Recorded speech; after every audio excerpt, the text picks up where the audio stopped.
So tap with no pressure, turn the tap on, pressurises, and then leaks.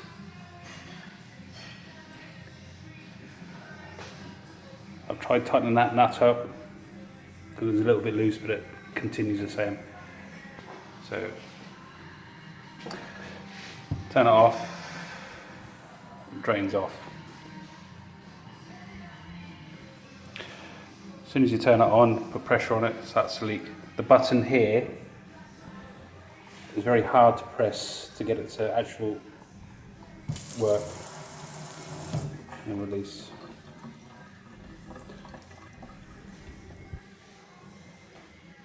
Continues to leak, turn it off, stops leaking.